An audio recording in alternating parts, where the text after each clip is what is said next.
आपको बड़ी खबर देंगे जहां पर ड्रग आयुक्तालय की बड़ी कार्रवाई देखने को मिली है। बिना लाइसेंस दवाओं के कारोबार पर एक्शन देखने को मिल रहा है। शास्त्री नगर स्थित जीके एंटरप्राइजेस पर छापा, 3 करोड़ 73 लाख रुपए की दवाओं का स्टॉक सीज किया गया है। वाईएल फार्मा से जुड़ा मिला फर्म का कनेक्शन। सूत्रों के हवाले से ये जानकारी है। नकली दवा बनाने के मामले में चर्चाओं में आई थी वाईएल फार्मा। तो बड़ा मामला आपको बता रहे हैं जहां पर वाईएल फार्मा से जुड़ा इस फर्म का कनेक्शन मिला है, ऐसे सूत्र बता रहे हैं। बड़ी खबर आपको दे रहे हैं जहां पर ड्रग आयुक्तालय ने बड़ी कार्रवाई की है। बिना लाइसेंस दवाओं के कारोबार पर एक्शन देखने को मिला है।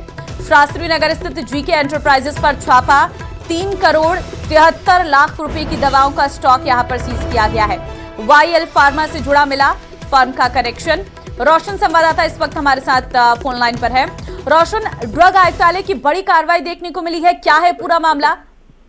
जी देखिए, ड्रग्स विभाग की जो है वो बड़ी कार्रवाई जो है वो देखी गई है। शास्त्री नगर स्थित जीके एंटरप्राइजेज यहाँ पर है। इसके यहाँ पर जब ड्रग विभाग ने जो छापेमारी की तो इसमें करीब 3.73 करोड़ रुपए मूल्य की जो दवाओं का स्टॉक है उसे सीज किया गया है।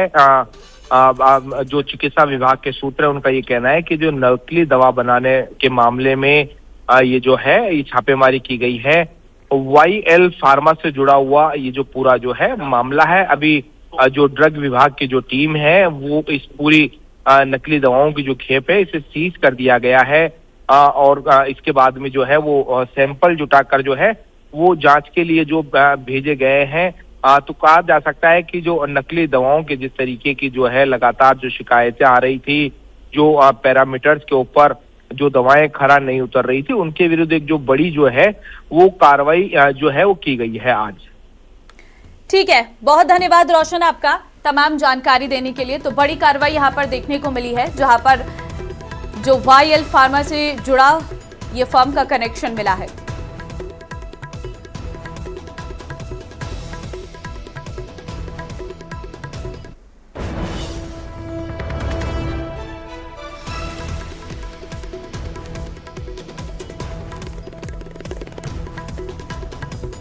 तो देखिए, ड्रग आयुक्तालय की ये बड़ी कार्रवाई जहां पर अवैध दवाओं पर बड़ा एक्शन देखने को मिला है।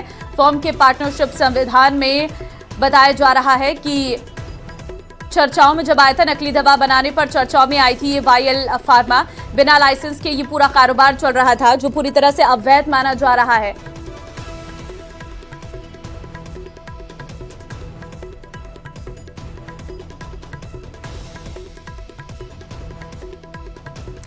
और जयपुर ग्रामीण से इस वक्त की बड़ी खबर निकलकर सामने आ रही है। थाना मोड़ चौराहे पर स्थित यात्री विश्राम गृह में अचानक से आग लगी है और आग लगने से अफरा तफरी का माहौल देखने को मिल रहा है। यहां सर्दी से बचाव के लिए रखे गए पुराने कपड़े चंद ही मिनटों में आग की लपटों में बदल गए। हादसे में एक युवक के झुलसने की जानकारी मिली है। संयोग से काला डेरा में आग बुझाकर लौट रही दमकल टीम ने रास्ते में धुआं देखा और तुरंत वाहन रोक मौके पर राहत कार्य शुरू किया। तेज हवाओं के बावजूद फायर टीम ने समय रहते आग पर काबू पा लिया और बड़ा हादसा टल गया। स्थानीय लोगों ने भी मौके पर मदद की। आग लगने का कारण अब तक साफ नहीं हो सका है। पुलिस ने जांच भी शुरू कर दी है।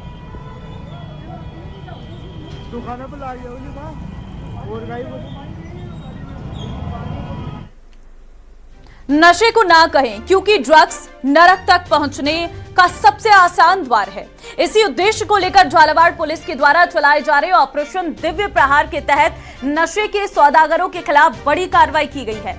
इस रिपोर्ट में देखिए पूरा मामला।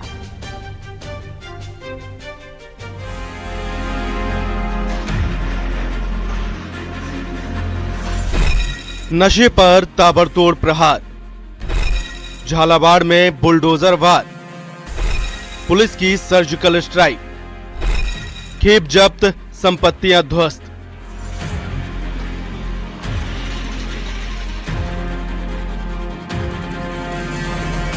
शहर में ताबड़तोड़ गरजता ये बुलडोजर नशे के सौदागरों पर कड़ी कार्रवाई है। झालावाड़ पुलिस ने ऑपरेशन दिव्य प्रहार से नशा माफिया की कमर तोड़ रखी है। लगातार 4 महीनों की कार्रवाई में 71 बड़े तस्करों की 107 संपत्तियां फ्रीज कर दी गई हैं और करीब 125 करोड़ की काली कमाई पर सरकारी ताला लगा है। झालावाड़ पुलिस की सर्जिकल स्ट्राइक से नशा तस्करों में दहशत का माहौल है। नशे के सौदागरों पर झालावाड़ पुलिस का ऑपरेशन दिव्य प्रहार लगातार जारी है और इसी कड़ी में झालावाड़ पुलिस ने पिछले 4 महीनों की कड़ी मेहनत के बाद जिले के 71 बड़े तस्करों की करीब 125 करोड़ से अधिक की संपत्ति पर कमर तोड़ने का काम किया है। इस दौरान पुलिस ने तस्करों की कई संपत्तियों को सीज किया है, तो वहीं जो तस्करों ने बेशकीमती संपत्तियों पर कब्जा जमाया था उन्हें भी मुक्त करवाया है।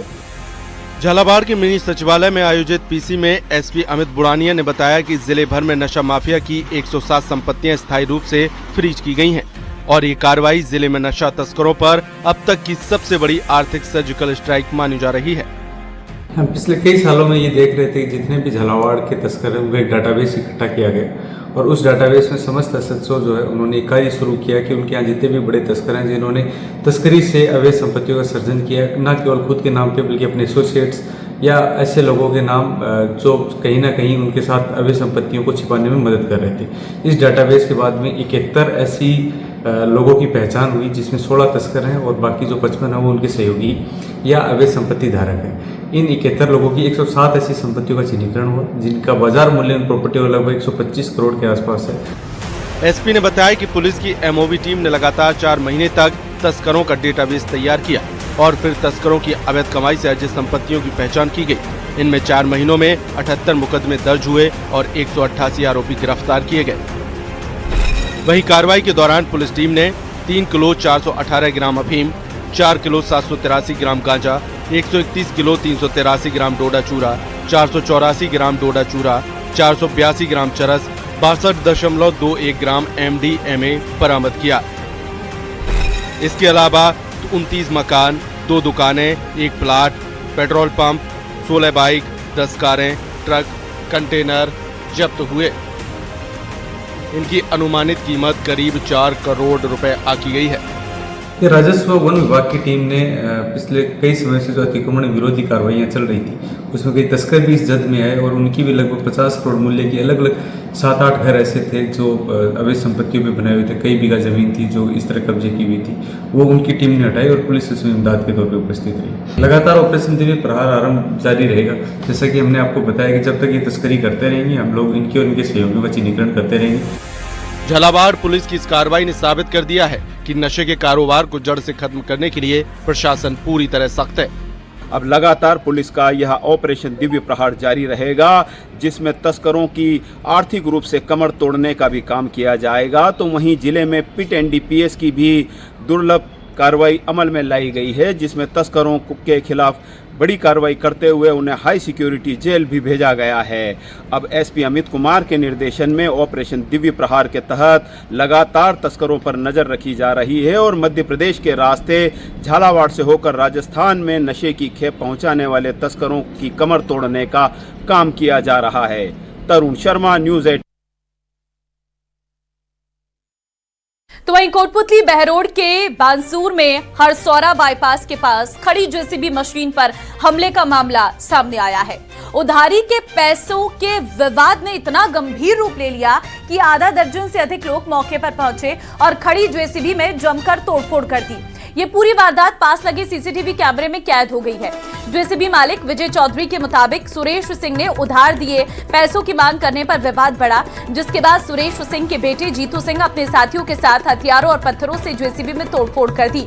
जिस वक्त ये तोड़फोड़ की गई उस समय जेसीबी में बफर क्षेत्र से खबर है करीब 6 महीने से बंद पड़े मुख्य मार्ग ने अब पर्यटन और स्थानीय आजीविका दोनों पर असर डाल दिया है। बाला किला से करणी माता मंदिर तक जाने वाला रास्ता धंसने के बाद वन विभाग ने सुरक्षा को देखते हुए पर्यटन पूरी तरह रोक दिया था। इस मार्ग से रोजाना सैकड़ों पर्यटक और श्रद्धालु गुजरते थे, लेकिन यहीं टाइग्रिस 2302 अपने शावकों के साथ दिखाई देने से बाघों की साइटनिंग भी लगातार बढ़ रही थी। लेकिन रोड बंद होने के बाद वन विभाग ने अंधेरी की तरफ अस्थायी वैकल्पिक रूट तो शुरू किया, मगर जटिल रास्तों के कारण श्रद्धालुओं को भारी परेशानी हो रही थी। वन मंत्री और स्थानीय विधायक संजय शर्मा खुद मौके पर पहुंचे और पीडब्ल्यूडी को तुरंत मरम्मत के निर्देश दिए, लेकिन विभागीय ढिलाई से काम महीनों से अटका हुआ है।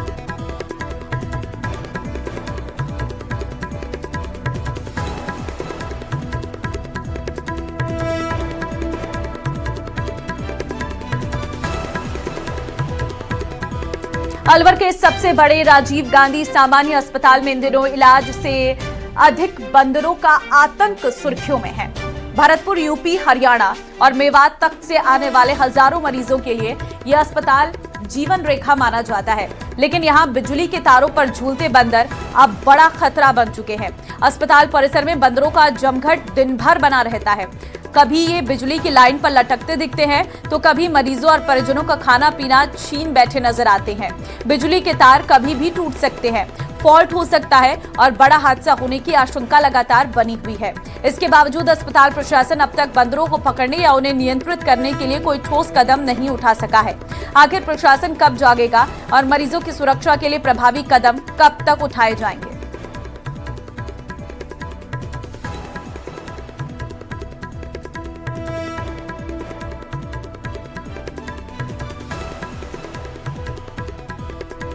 सामान्य अस्पताल में इन दिनों बंदरों का आतंक लगातार देखने को मिल रहा है। यहाँ अस्पताल परिसर में हजारों की संख्या में बंदर हो चुके हैं, लेकिन बंदरों को पकड़ने के लिए कोई ठोस कदम नहीं उठाए जा रहे हैं। कई बार तो यहाँ जो बंदर हैं अस्पताल परिसर में मरीजों को भी काट चुके हैं, लेकिन फिर भी कोई कार्रवाई नहीं की गई। वहीं सर्दी के मौसम के चलते मरीज और उनके जो परिजन हैं वो धूप में बाहर परिसर में बैठे रहते हैं और उनके खाने पीने तक का सामान भी बंदर उठाकर ले जाते हैं। अस्पताल प्रशासन को यह सब कुछ पता होने के बावजूद भी बंदरों को पकड़ने के लिए कोई इंतजाम नहीं किए गए हैं। वहीं बिजली की जो हाई टेंशन लाइन है उन पर भी लगातार जो है बंदर झूलते हुए नजर आ रहे हैं।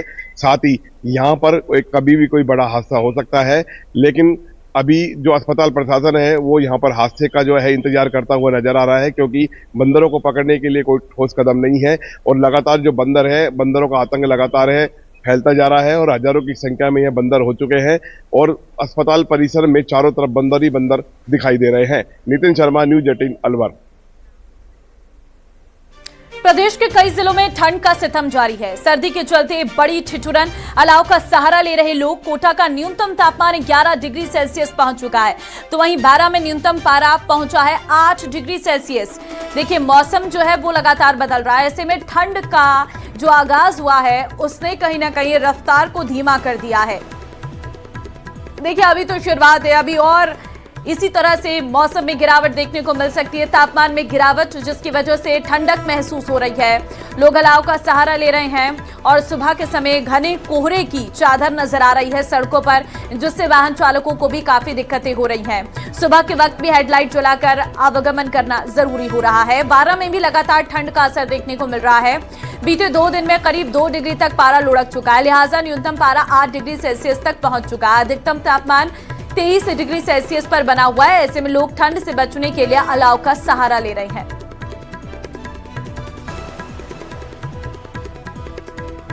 दिसंबर के दिन जैसे जैसे आगे बढ़ रहे हैं वैसे वैसे सर्दी का सितम भी बढ़ता जा रहा है। तापमान में लगातार गिरावट दर्ज की जा रही है। कोटा की अगर बात करें तो वहां पर भी न्यूनतम तापमान 11 डिग्री तक पहुंच गया। अधिकतम तापमान 24 डिग्री के करीब पहुंचा है।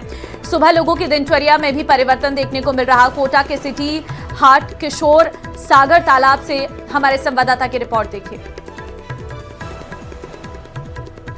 आगे बढ़ रहा है वैसे वैसे सर्दी का सितम बढ़ता जा रहा है। कोटा में न्यूनतम तापमान 11 डिग्री के पास पहुंच गया है और फिलहाल ठंड का जो असर है वो महसूस किया जा सकता है। कोटा के सिटी हाट किशोर सागर तालाब की तस्वीर आपको दिखाते हैं, जो आपको सुबह की शुरुआत के साथ में धुंधली नजर आएगी। ये किशोर सागर तालाब कोटा का सेंटर पॉइंट है और आसपास की जो इमारतें हैं वो आपको हल्की धुंध और कोहरे की चपेट में, कोहरे की जद में आपको यहाँ पर नजर आएगी।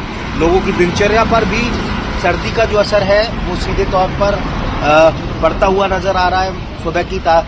सुबह के समय में बड़े पैमाने पर किशोर सागर तालाब और आसपास के इलाके में मॉर्निंग वॉकर्स की बड़ी तादाद होती है, लेकिन अब जैसे ही सर्दी का असर बढ़ा है तो उस तादाद में भी जो है वो कमी